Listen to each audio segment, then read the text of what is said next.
Hello ladies and gentlemen of the jury, I'm Danny Movie Man and today I'm reviewing The Big Sick.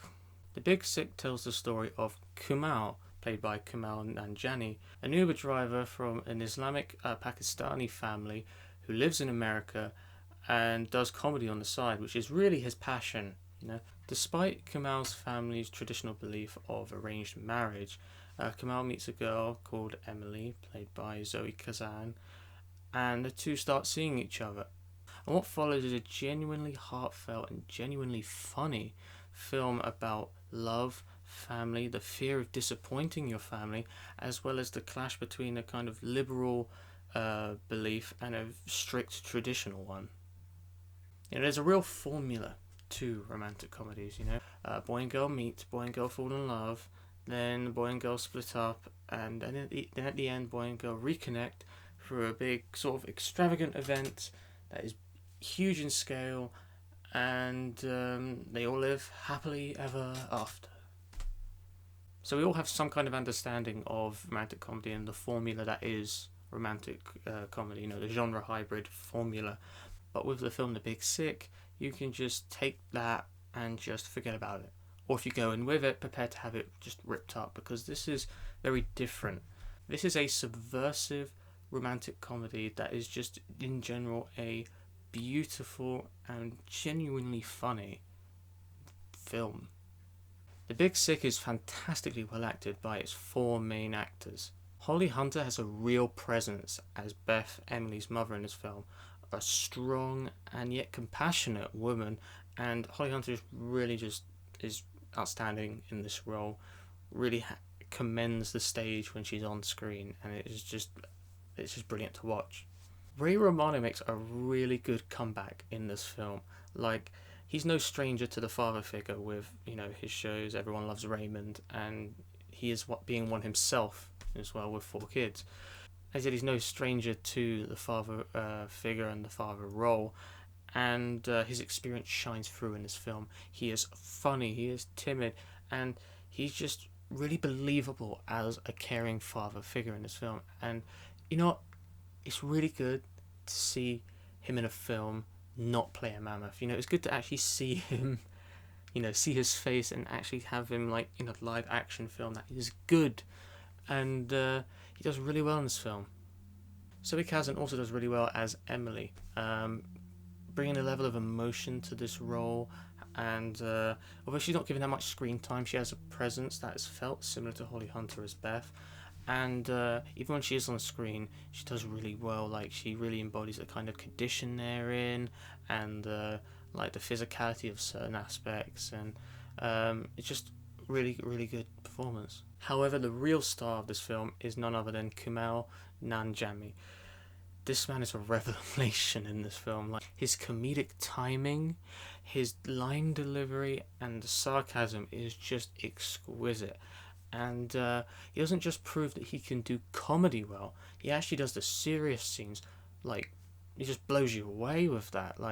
Often when you watch a comedy film, you don't really expect a real level of emotion to come from any of the characters, really, but he really brings this emotion. He even sheds tears in this film, and he actually proves that he isn't just a comedic actor or a comedian. He actually can act. He's a well-rounded actor, and for that you just got to give your hats off to him.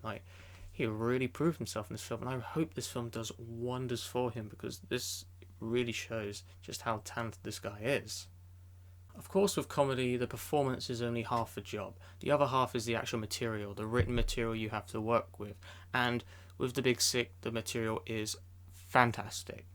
It's really well written by Kumail Nanjiani and his wife, Emily V. Gordon. The couple have written a genuinely funny movie that is also very heartfelt and emotional, that you can actually feel the emotions of the writers come off the page, come off the screen, and just you can actually reach out and grab you, because you actually feel their emotion. You can tell this is more than just a movie to them. This is something much larger than that for them, and it's really felt. This couple have created a subversive romantic comedy that actually has laugh out loud moments. it's really hard to get me to laugh at a film. Like, see, like I laugh now, but like to actually laugh aloud and like in a cinema screen and just like be laughing not just like once, but throughout. Like everyone does the exhale out their nose laugh, the that one, that's easy.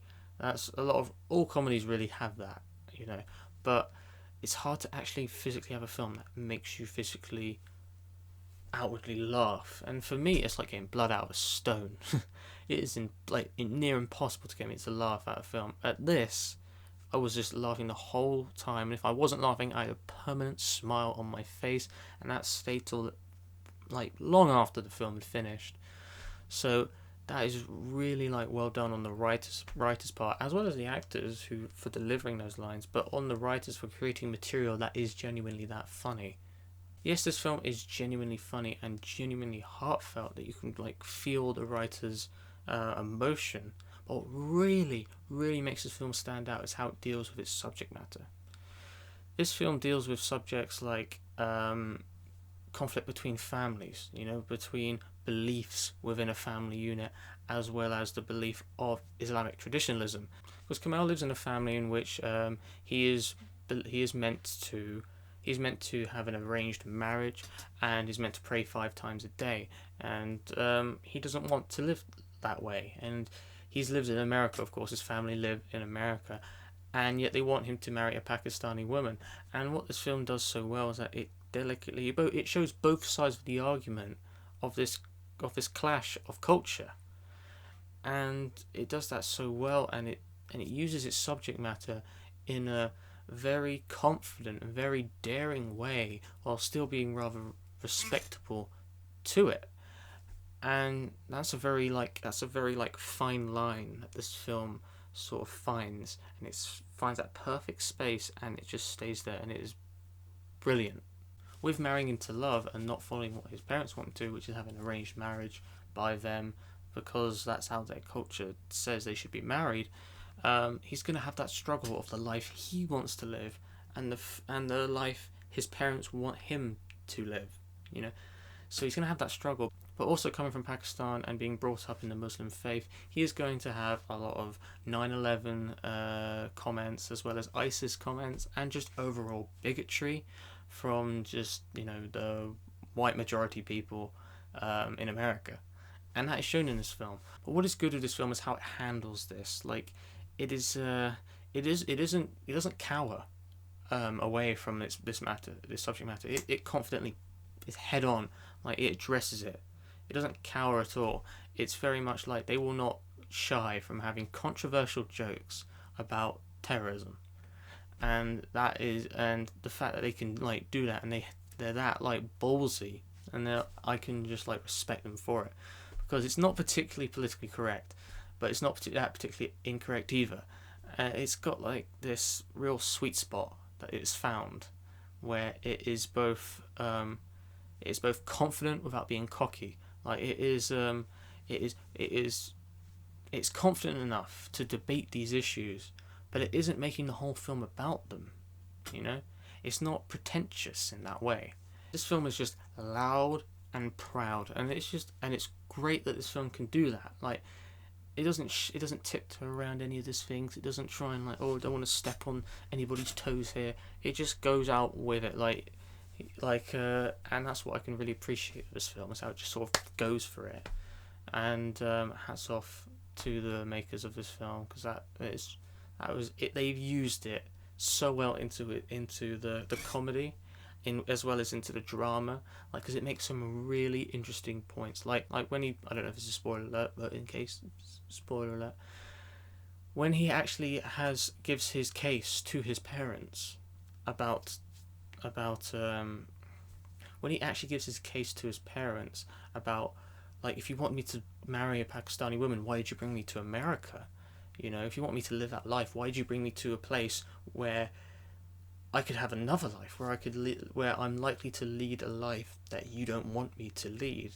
I felt that so engaging and so true. So true, because I can just imagine, I can imagine a lot of people can relate to Kamal about when people when your family sends you away, or your family take you away from from like the country you were born in, and expect you to live the same life as if you were there. Like moving away is going to change you, and I think people can really connect with that, and I think people will really connect with that, as well as the fear of disappointing the parents. I think a lot of people are gonna really connect with that, and that's the thing with this film. This is a really, like, it's not just heartfelt in the sense of, you can feel the emotions of the screenwriters and the characters involved and everything. It's not like you can just feel their emotions, but I think people can relate to them. People can relate to them and then feel, like, see themselves in there, kind of feel themselves in there, feel like they know what it's like to be Kumail, that they can relate to him, and I think that is simply just astounding. Overall, The Big Sick is genuinely funny, genuinely heartfelt, brilliantly well written, fantastically well acted, and uses its subject matters in such a fantastic way that it doesn't cower from using it for humour, but also is very respectable and serious when it needs to be about it. And I think a lot of people can relate to Kumail with this film, but also respect his approach towards this. I went in with, like, knowing little about this film. I'd seen trailers, I'd seen posters, but I didn't really know the context of this film. And I believe that's the perfect way to go into this film, because at the end of the film, like when the credits began, and, like, if you've seen the film, you know what I mean. That was a real moment. Like, it really, like, got me. Like, I was really, like, that just added a whole new layer to everything, and I think that moment took this film from, like, an 8 out of 10 to, like, a 9 out of 10. It was just like, that really blew me away, and that's because I didn't know the context of the film, and I think that is the way to go in. Um, so there's a lot of people who are going to know this and going to know the context, and I'm going to say this once I give my rating, because I don't know if it feels like a spoiler to me having gone in and not actually known this, but I'm going to say after my rating.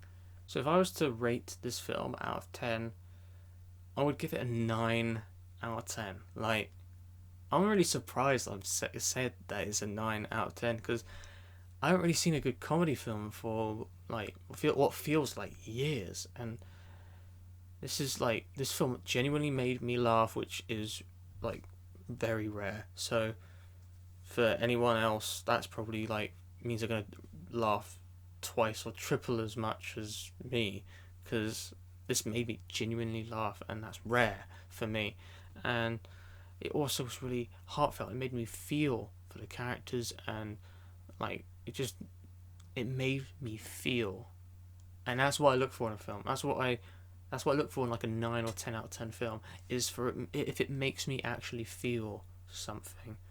And this film really did. This film is laugh out loud funny, really emotional and heartfelt, really tackles its relevant issues and relevant subject matters so, like, daringly yet respectably, and it's just an outstanding film that I really hope it propels Kumail Nanjiani and Emily V. Gordon, like, into all new levels of success and acclaim. Because all I can say is bravo